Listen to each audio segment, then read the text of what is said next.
the San.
Hey guys, welcome back to another episode of Movies and TVs on the Ball. I didn't hear you come in. As you may have heard, I was doing a little bit of remodeling the studio and was just thinking to myself, what can I talk about that has something to do with remodeling? And I didn't really want to go into DIY series and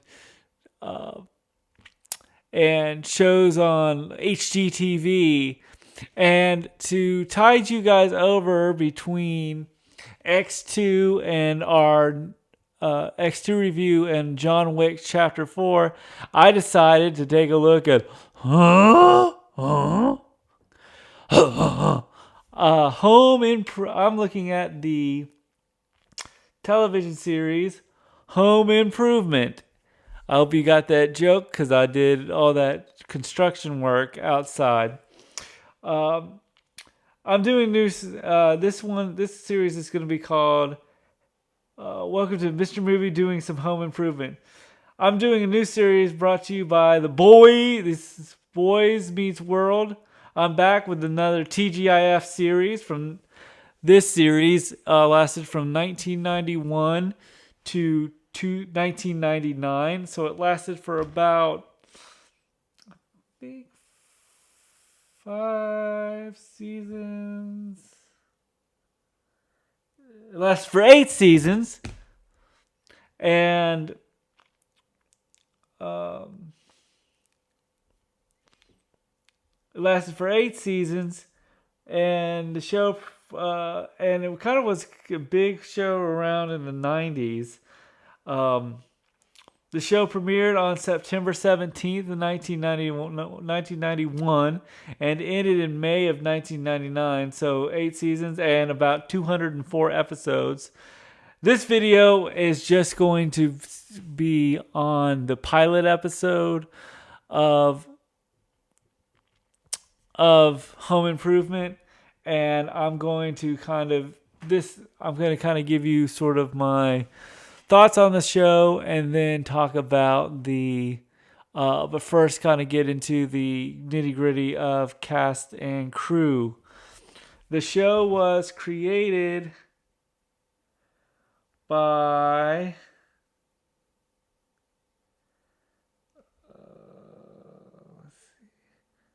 Matt Williams. Matt Williams, who is 73 now, is best known for his films such as he did work on The Cosby Show, A Different World, and he wrote the screenplay for Wild Hearts Can Be Broken.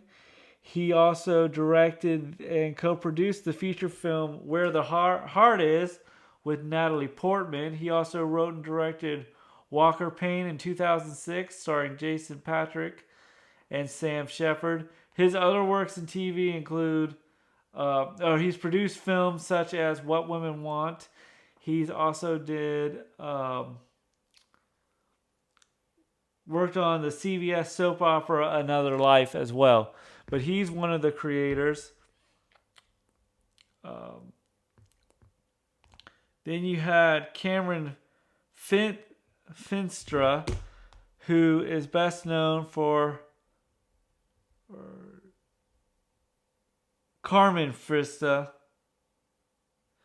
uh, who wrote Where the Heart Is as well. She also worked on the television series Soul Man with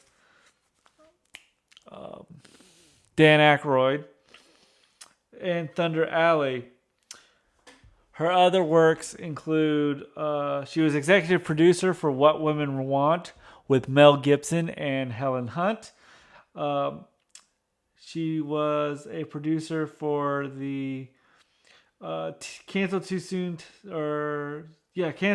television series, lasted one season or less, on called Putties with Dave Chappelle and Richard Roundtree.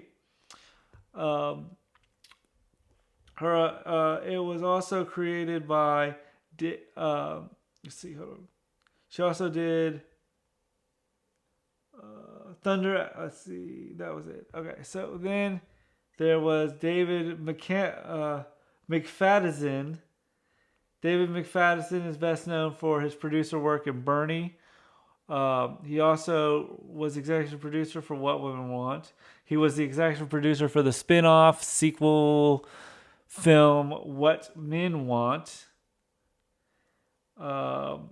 He was also in. He also worked on Soul Man as well, but he was also producer of the Bernie movie with Jack Black and Matthew McConaughey. Then you had Matt Williams. Oh, that's Matt Williams. Okay. Who also was producer on Bernie and Where the Heart Is. He did Cosby Show. He was the producer for The Connors and The Roseanne Show. He produced. He also produced. He was a script revisal for Cheaper by the Dozen with Steve Martin. Then you had. So that's and then you had the director of the pilot episode, who was John Pasquin. John Pasquin directed episodes of Last Man Standing with Tim Allen and Tim Allen. He also directed Joe Somebody with Tim Allen. He also directed Jungle to Jungle with Tim Allen in '97. He directed the television series Canceled series Buddies. He directed The Santa Claus with Tim Allen, and recently he worked on Tim Allen with The Last Man Standing from 2011 to 2021. That lasted 194 episodes. Wow. So that is the director. It was interesting that he directed The Santa Claus. So he's got. I just was really fascinated that the director worked with Tim Allen a lot. And then you had, speaking of Tim Allen, let's get to the Troy McClures, or as I like to call it, hey, you may remember me from such films as. So we're going to start with Tim Allen. Most of you know Tim Allen as the voice of Buzz Lightyear to the rescue in Toy Story. His other works include The Santa Claus, like I mentioned. He was also Peter Quincy Taggart, Jason Nesmith in a really cult film now called Galaxy Quest.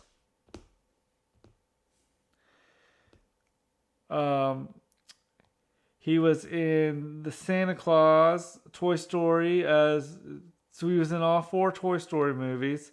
He was in Wild Hogs. He played the Shaggy in the but the remake movie of The Shaggy Dog with Kristen Davis and Danny Glover and Spencer Breslin. He was in one of my favorite films, which I will get to soon, is Joe Somebody. His other works include he was in episodes of Spin City and Meet the Spanks as well. And he plays Tim the Toolman Taylor, who is basically he's a TV personality on sort of a local hardware he's on a DIY show, kind of a do-it-yourself show. So that's Tim the Toolman Taylor. Next, you have Patricia Richardson. Patricia Richardson plays Jill Taylor. She is best known for her work in films films and television shows such as she was in The West Wing. She played Sheila Brooks. She was in Yuli's Gold as Connie Hope. She was in episodes of Law and Order SVU in 1999. Episodes of Quantum Leap. She did takes on The Cosby Show.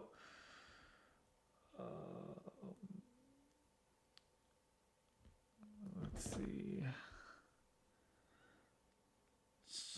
She was in an episode of Strong Medicine. Recently, in 2010, she was in Beautiful Wave. She's done a lot of Hallmark movies, such as the Hallmark movie Smart Cookies in 2012. She was in the Snow Bride in 2013. She was in Chance at Romance in 2014. She showed up for a couple episodes as Helen Potts in Tim Allen's television series Last Man Standing. So that was a nice reunion between the two of them. But she was also in... recently, she was in Blind Spot in 2019. Episodes of NCIS, The Blacklist in 2022 and 2021. Grey's Anatomy. And she was in...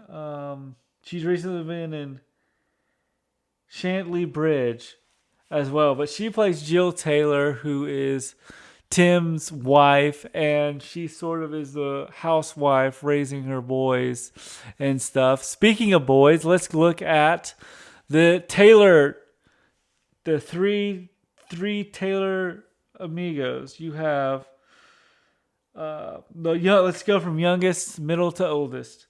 You have Mark Taylor, played by Taryn Noah Smith. Mark Taylor is best known for his work in Home Improvement, but he also was in an episode of Seventh Heaven in 1997. He did work in Batman Beyond, in an episode of Batman Beyond, which kind of ties into Boy Meets World, where Will Freddy, who played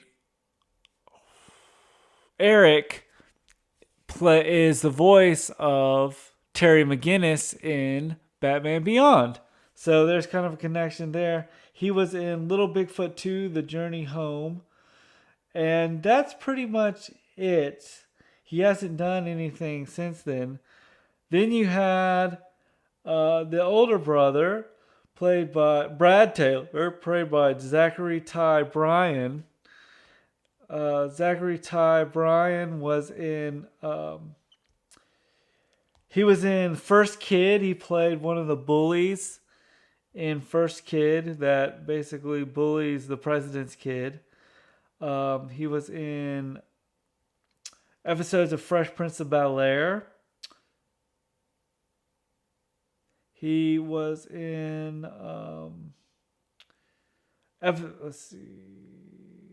Magic Island. He did a stint in Soul Man as Brad Taylor, so must have been a crossover between that and Home Improvement. He was in The Rage Carrie 2 in 1999. The episodes of Touched by an Angel, ER, Boston Public, and episodes of Buffy the Vampire Slayer, and which we've covered, and we've also covered Smallville. He played Eric Marsh in an episode of Smallville recently, and that was about 2003. He was in Annapolis in 2006 with Tyrese Gibson and James Franco. He was in the television series Shark. He was in episodes of Burn Notice in 2008. And his last one was The Guardians of Justice Will Save You in TV series in 2022. But that's Brad Taylor, or that's Zachary Ty Bryan as Brad Taylor, and who's the older brother. Then we'll go to the middle brother, and most of you guys who were probably 90s kids, talking to the girls out there, probably had a crush on this guy. His name is JTT, also known or Jonathan Taylor Thomas, who we all know, if you love The Lion King, know that he was the voice of young Simba in 1994. He played Randy Taylor from 1991 to 1998. In this show, he was in episodes of Ally McBeal. He was in the Christmas movie I'll Be Home for Christmas in 1998. He was in Wild America with Devon Sawa and Scott Bristow. He was in The Adventures of Pinocchio. And he was in Man of the House with Chevy Chase. That's where I kind of know him from. But I mostly known him from this show. And of course, he was the voice of young Simba in The Lion King. And he was also Kevin Brady in the short-lived, I think, or TV series, The Bradys, of looking at the lives of the Brady family as grown-ups and the next generation. He also played Macaulay Culkin in Living Color. So that's Jonathan Taylor Thomas. Then you had Al Borland, played by Richard Karn. Richard Karn is best known for his work other than Home Improvement. He was in episodes, he played a judge in The Bold and the Beautiful. He was Patrick in Snow Buddies. Recently I've seen him in a lot of Hallmark movies, including The Christmas Dance, Check Into Christmas, Christmas in Mississippi, Christmas Land, A Dog for Christmas, A Perfect Christmas List. I think that's pretty much it. But he's also been in the television series Dirt with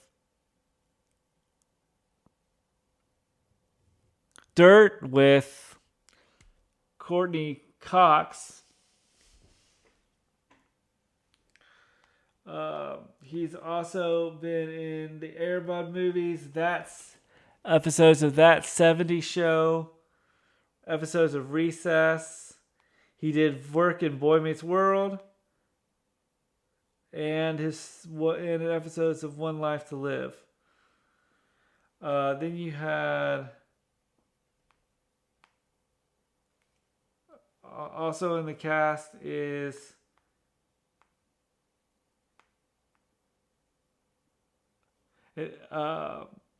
Debbie. Let me see.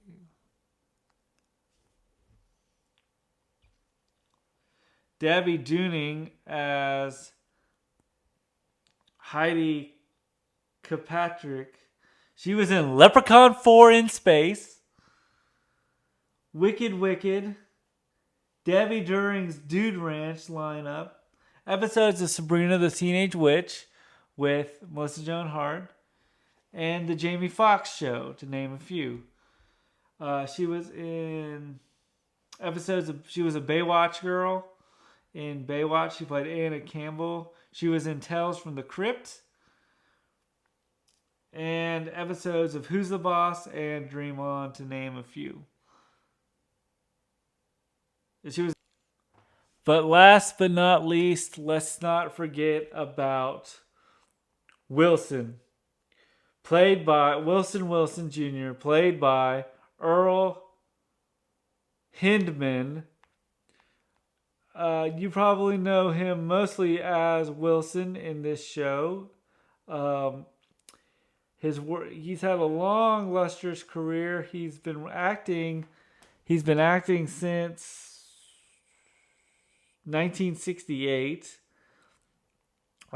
He's been in roles such as The Taking of Pelham 123, which was the original film from 1974 with Walter Matthau and Robert Shaw and Hector Elizondo. He was in Kojak, Price of Justice. He was in an episode of The Equalizer. He was in Tales from the Dark Side in 1983 to 1988. He was in Three Men and a Baby with Tom Selleck and Steve Guttenberg and Ted Danson. He was in Talk Radio with Eric Bogosian and Ellen Green. It was also directed by Oliver Stone. He did work in Hercules, the animated series, episodes of Law and Order. He was in Deadline in 2000, the Cancel Too Soon series Deadline, with Oliver Platt. But he played a sheriff in Law and Order Criminal Intent, and that was his last role. He died in December 29th of 2003. So that's the cast, I think, for the pilot. Yes. And of course, Pamela Anderson as Lisa. So the show starts out with Tim sitting at home. We gotta see him sitting at home watching that day's Tool Time show. So we see sort of the show going on, and then it kind of pulls out to see the show, the Tool Time show, kind of in the live studio audience, revert to the recording of the show, and Tim sitting at home watching that day's show of Tool Time. So he's trying to kind of get his family, his boys, to kind of watch the show with him. And I think it's a rerun because he says this is the episode where he's showing how to install a deadbolt lock. Jill is actually starting to iron, and the boys are outside playing in the yard. Jill is starting to iron and do housework. And then we see Tim kind of sit down, and he starts watching a rerun of his show, or I think it's that day's show. And this sort of gives us the look at kind of Tim's show. it's kind of like a set is sort of, we can see that it's kind of like being in someone's tool shed garage. There's sort of a backdrop of a driveway and just images on the wall. And so Tim starts talking about how there's nothing like the feeling of wearing a tool belt on him, and their tool belt and being a man. And then they're trying to, let's see, and he says there's a feeling of being a man, and when he puts it on, he says he turns into a wild, hairy, disgusting ape, and this is his first time where he starts to grunt. And he starts talking about the tools on his tool belt and starts to grunt a lot. And he talks about what they're going to be working on, both hanging a garage door and fixing a door. He goes into the instructions of talking about how to install the door, and he starts making fun. He walks past Al and kind of makes fun of the fact that he's kind of got a plumber's pants on, if you will. Tim starts to comment on Al's plumber crack as he makes a pass at using sort of this patch and paint, calling it a butt crack filter putty, which he makes kind of you notice throughout the series.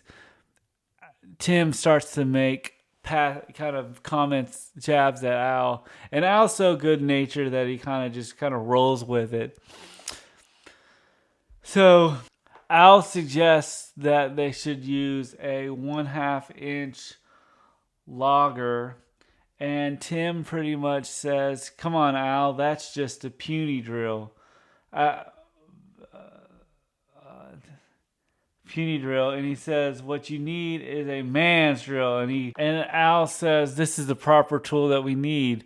And Tim says, "You know what we need, audience?" And the audience all says, "More power." And he's like, "That's right, more power. What you need, darn right, you need more power." And he brings out a power drill to drill the series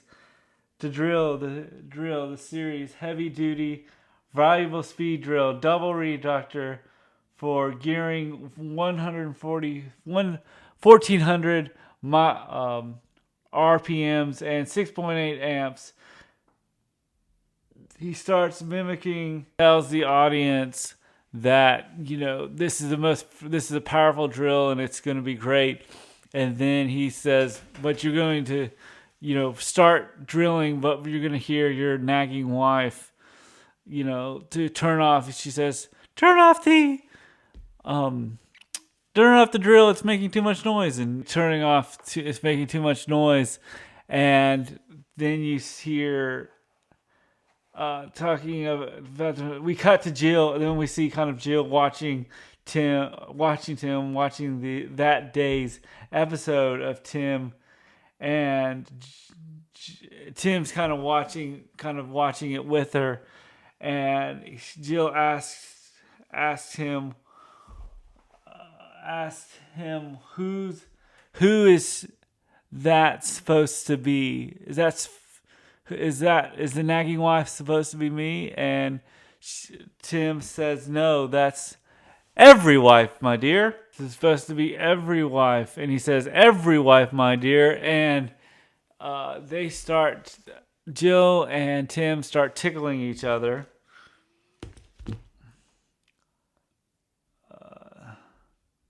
He starts tickling each other. And then the dryer goes off, and Jill goes to the laundry room. So Jill goes to check the laundry. We hear the boys screaming and yelling, and Tim goes and sees what Randy and Mark are doing, and Randy is tormenting Mark on the playset. And Brad runs into the house with a football, and you kind of think, and Tim says, stop, you don't need to be running with this football. And he says to Tim, or Tim says to Brad, when you're running with this football, put both hands on the ball, and Tim says, cover the ball with both hands so you don't fumble it. Then Tim walks to the garage, and Jill stops him and asks, where is he going? Tim says he's going to the garage to check out the Sears summer catalog. She says, you can't go. Or Jill stops him by saying, you can't go. I have a job interview. And Tim doesn't remember that she said that she had a job interview last night. And Tim makes a joke that says, I do remember what you said last night. I think the words were, no. And Jill says, oh, you're thinking about tonight. Jill says that you have to be up here with these kids. And Tim says, I'm going to go into the garage and just for 20 minutes and look at all these magazines, look at all these tools. And he says, and she's like, 20 minutes, you'll be down there drooling, fondling all the tools, and with your eyes bugging out. And we can see that Tim has a big fascination with tools. He says, you won't even know I'm gone, as he walks his way to the door. Jill stops him by threatening to put his... So Jill says, you can't go because she starts to take one of his favorite tools, which is a tape measure, into the trash compactor. Says she asked him if she will stay upstairs. And then he agrees, and what I like about it is that you can kind of tell that Tim is, obsessed with hardware stuff and tools and stuff like that. And I love how Tim Allen really plays it up, and we can see how he is so fascinated with tools. Tim tries to make his way down to his workroom, and Jill says, Tim, if you walk out the door, I'm going to put the tape measure into the trash compactor. And he says, that's my Vinford power tape with positively toggle locks. And you can tell that he knows his tools. And he says, and Jill says, you're going to just kiss it goodbye. And this threat makes Tim stay up there. She then asks Tim to load the dishwasher. And Tim says, why not? Why, since you've broken my spirits? Jill tells Tim that this job is important to her, and that it'd be nice for him to sort of pitch in and be the father of the house. And then she starts to say, aren't you excited for me to be going back to work? Yeah, sure. And he's like, yeah, sure. She mimics, yeah, sure. And she's kind of wanting him to pull out a little bit more enthusiasm than he has. And then Tim starts making a joke that he, says, oh, I wouldn't want you to be mooching on the boys and me.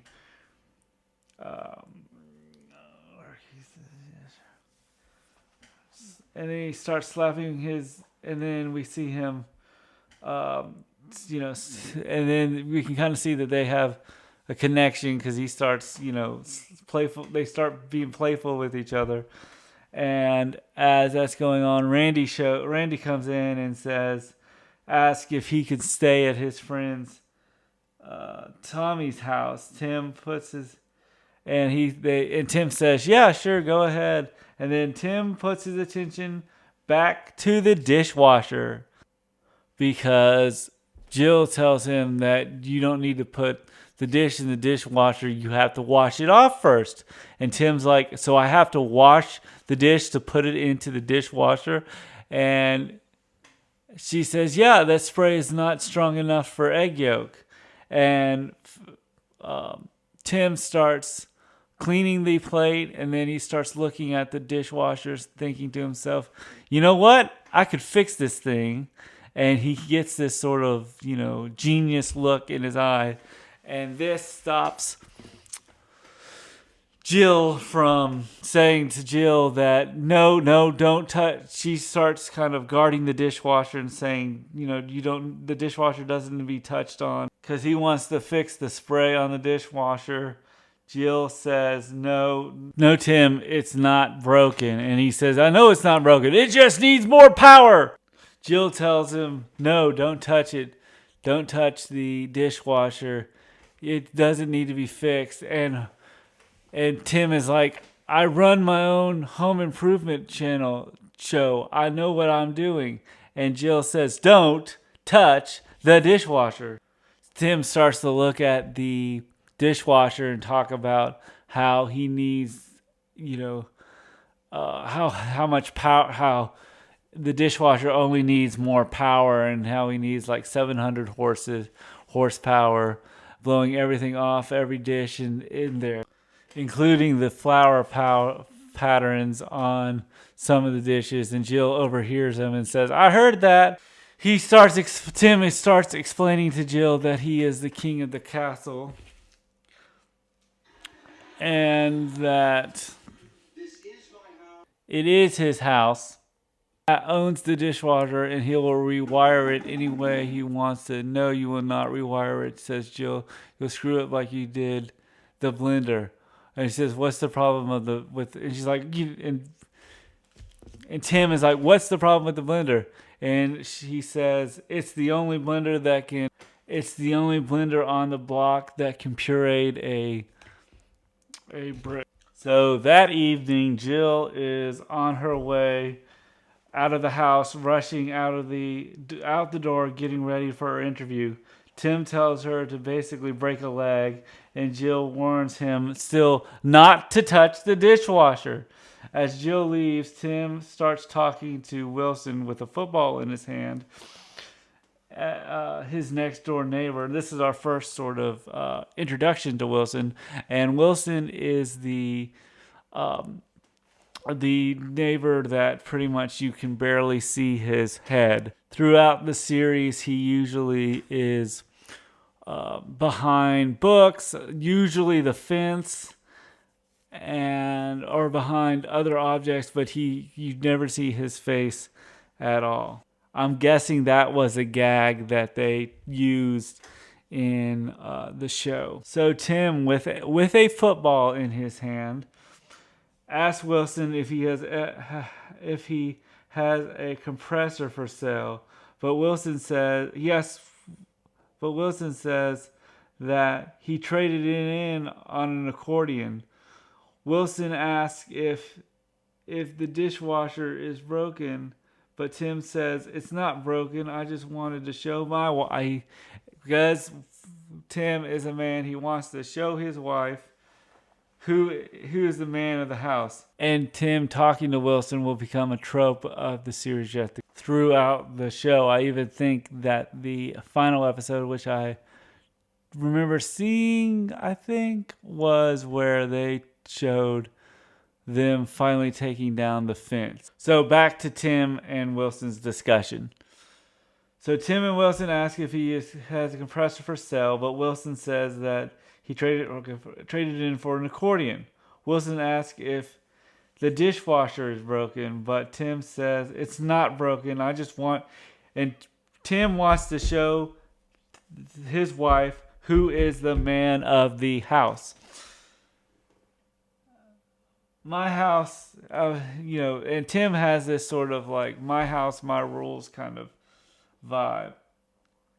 Tim talks to Willison about the problems with the dishwasher, and Willison says, "This is not about a dishwasher. This is not about her. It's about you. No. This is about you. The reason you're having problems with your wife is because you don't know who you are as a man." And Tim says, "I don't have a problem with that." And he says, a lot of men have problems with that. You see, Tim, the Industrial Revolution, he goes on talking about to adults, to the boys were left without older men to teach them how to be men. We need to get back to something more primitive. He says atavistic. And Willison sort of shortens it for him and says, let's regain their male spirit. This lightens Tim's mood, and he gathers the boys to head to Sears. And so they go to Sears and they pick up a dishwasher. They come back to Sears. They come back from Sears with the dishwasher, with the tools for the dishwasher. He wants to fix the dishwasher, where Randy asks, kind of, as all kids do, "Dad, why are we doing this?"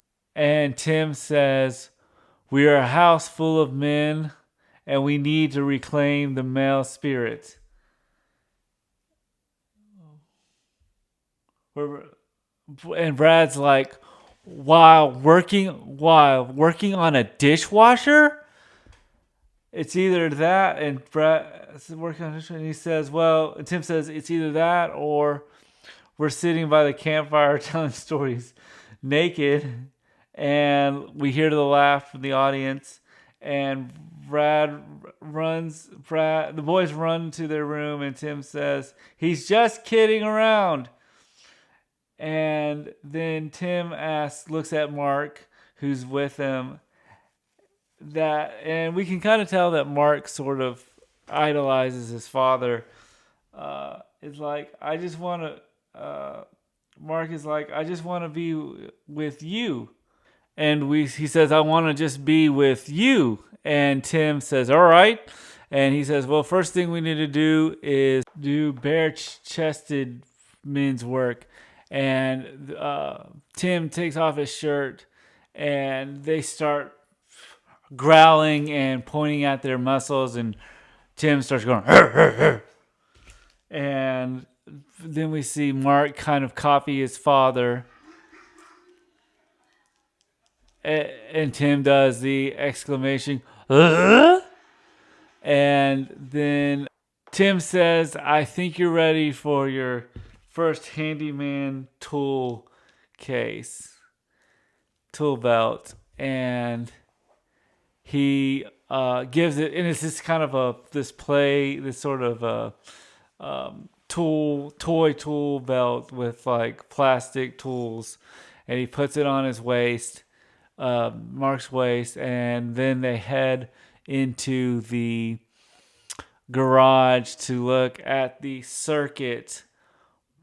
The electrical circuit to cut off the electric power. So he turns on the light in the garage, and he says, "That's it. The circuit breaker. It's the fuse box, the electric nerve center of our whole house." And everyone's wow. And he says, "You're darn right, wow. But now we don't have to cut off all the electricity, just a section of the house." And he starts pondering to figure out which part of the kitchen it should have labels. And he's like, "I labeled those. It should have labels." And he says, "I should have labeled those with pencils." And he says, "Well, look, label the K for kitchen." And then he turns off the K, and they shut the door. And he opens up the wiring to fix the dishwasher and starts looking at it and says, "Look at all those wires. do you know what all those, and Mark asks him, do you know what all those wires do?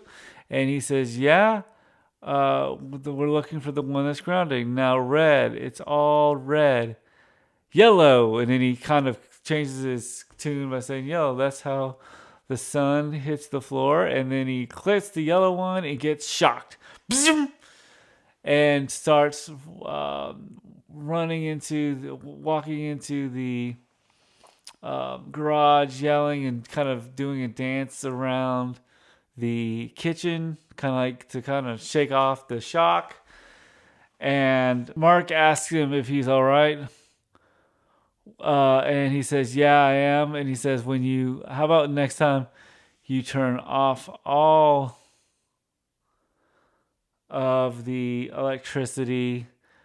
Now we're going to, then he decides. So Tim and Mark go and check for electrical burn. We see Tim and Mark finishing up the dishwasher when the phone rings, and Tim answers it, and he says, no, Jill's not here. And Jill's not here, and he basically will relay the message that he hangs up the phone and tells Mark that his mom, Jill, did not get the job. And he tells Mark to go upstairs and wash up because, in his words, she likes it when you're all clean. Then Randy runs into the backyard and says, Dad, look what I found, a turtle shell. Say, you don't, and Tim looks at the turtle shell and says, you didn't yank the turtle out of its shell, did you, Randy? And Randy says no, and Randy's going to turn the shell into a drum. I like what Tim says and calls it, you didn't yank the turtle out of the turtle shell, did you? And he says, no, I'm going to make it into a drum. So as Tim is putting away the Binford box, he asks Willison, he says, it's great that kids can just use all that useless junk. And Willison says, I wouldn't call it junk, Tim, or I wouldn't call it useless, Tim. The ancient Malaysians used the turtle shell as an aphrodisiac. So Jill comes into the house and she's like, keep the boys off the phone. I think I'm going to hear about that job interview. And now since Tim knows about the job, he hasn't told his wife yet. Mind you, this is 1994. Cell phones were still big and had a battery, so he wouldn't have time to call her. Anyway, so she runs in and says, she kind of gloats about how great she took on the job interview to Tim. And Tim, knowing that his wife didn't get the job, plays it off pretty coolly. And she kind of explains to them how well the interview went and says she nailed it. She starts to explain how the interview went. And she said how she was so impressive. And then she starts to notice that Tim has grease on his hands. And then Tim says, it's not grease, it was an electrical burn. Jill realizes that Tim has been messing with the dishwasher. Jill goes and takes a look at the dishwasher and seeing what Tim has messed with. So she goes and runs and looks under the cupboard and says, what is that? And she can see that he installed the Binford dishwasher thing that he's been doing this whole episode. And she's like, threatens and says, you need to take it out. And he says, he tries to show off what the dishwasher can do now that it's got more power. So he says, remember that yolk that wouldn't come off the plate this morning? Apparently they had breakfast. Watch this. He puts it into the new and improved dishwasher, turns it on, and then he starts to explain what the new power source is with the dishwasher. And and he calls it a man's dishwasher. Right when he says it, it blows right out of the kitchen island, and there's a big hole where the plate went, and he's just destroyed the kitchen. This infuriates Jill, or infuriates and shocks Jill. I like how Tim says, "Hey Mark, you didn't tighten up that hex bolt like I have to." The boys come down and hear what all the commotion was, and Jill sort of shields them off by saying, "I don't want you to get hurt. There's broken stuff everywhere." Then Randy says, "I'm going to call Tommy to tell him about the dishwasher." Jill tells him, "Don't pick up the phone. I'm waiting for a call about my important call about my job." And Mark tells her that, "Sorry, Mom, you didn't get the job." And this devastates Jill. And then Jill says, "I didn't get the job." And Tim kind of consults her and says, "Honey, I'm really, really sorry that you didn't get the job." And this sort of you can tell that Jill is mad about it. So she goes and gets the broom to sweep up the mess that the dishwasher made.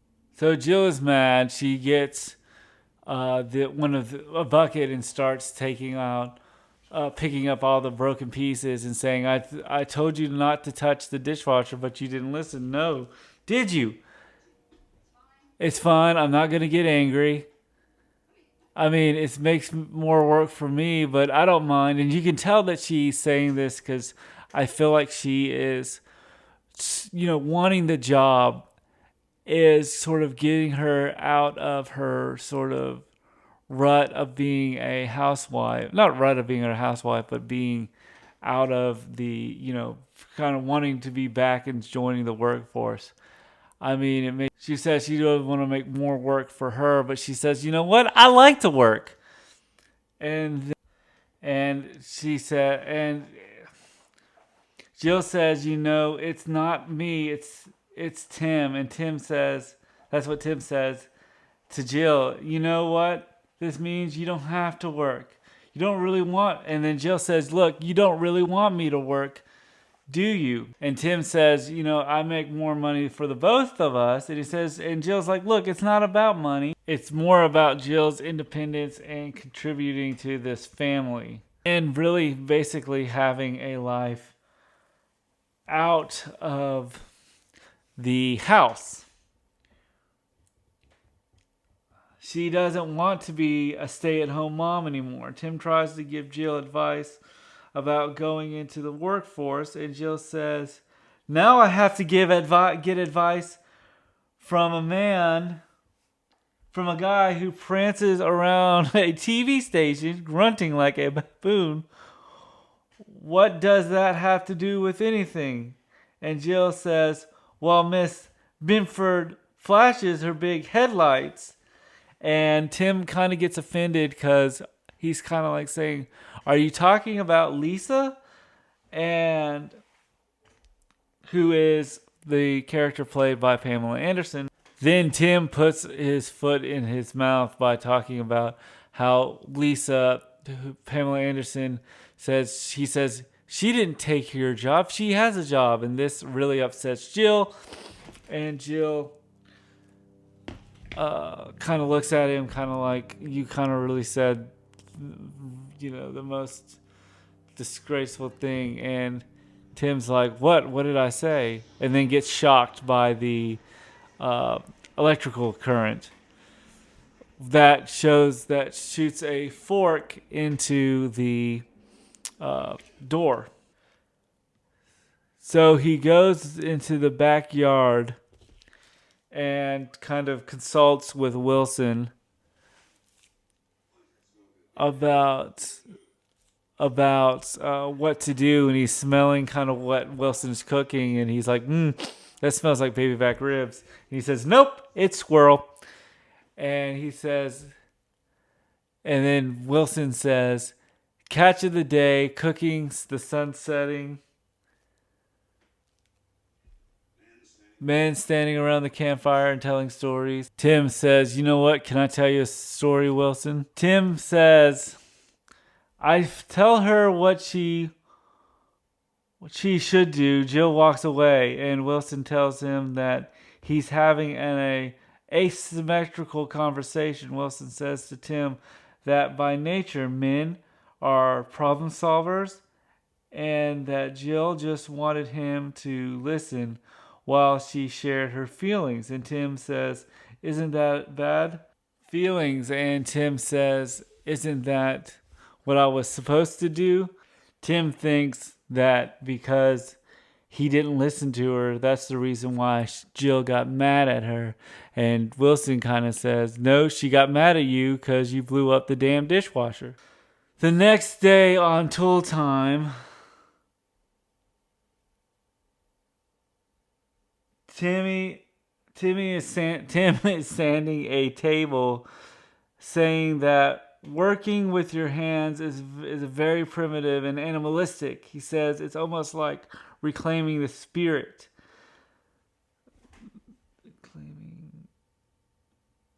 It's like reclaiming the spirit, if you will. This is where in the series that Tim will learn his lessons for the episode. Throughout each episode, he's talking about masculinity, and he needs men need masculinism and harmony with their wives. So as he's telling the story, we see it zooms out, and Jill and Tim are listening to the episode. He uses the analogy that says, as the sander needs to harmonize with the wood, we men need to harmonize with our wives. So if you have an occasion to have a disagreement with your wife, you should be man enough to not be asymmetrical. And that would be one-sided. And he kind of basically apologizes to Jill. He says, her name was Jill and your name is Jill. So they kiss. So Tim and Jill both kiss, and Tim gives on the TV his final advice on the TV screen. He says, "Remember to label that fuse box," and he walks off stage. In ink. Then after the credits, Jill leads Tim into the back seat of he says, "When was the last time we spent time in the back seat of a car?" And Tim says, "When Brad threw up that pizza." So as Jill is leading Tim into the garage, she locks the door and ends up hiring a guy to install the dishwasher. And as the guy who's installing the dishwasher is looking at, Tim comes in from the backyard and knocks on the door, and the maintenance man that is installing the dishwasher says, "Hey lady, there's a crazy man in your backyard." And I think it's the guy with the tool show on TV. "Hey, let me in." And Tim is like, "Let me in, let me." And the repairman says, "What's the man trying to do?" And Jill says, he's trying to regain his male spirit. End of episode. So that was the end of the episode. My thoughts were, I think it was a pretty good pilot. I liked what they did. I like the character of Tim is sort of lowbrow, funny. I think Al, Tim and Al, they have a really strong relationship, and I've noticed that their relationships gets stronger throughout the series. But for a pilot, it pretty much is a pretty good pilot. I laughed a lot. I thought this was a pretty good episode to start out with. So I'll give it a 10.5. I really liked the relationship I thought Jill and Tim have a really strong relationship.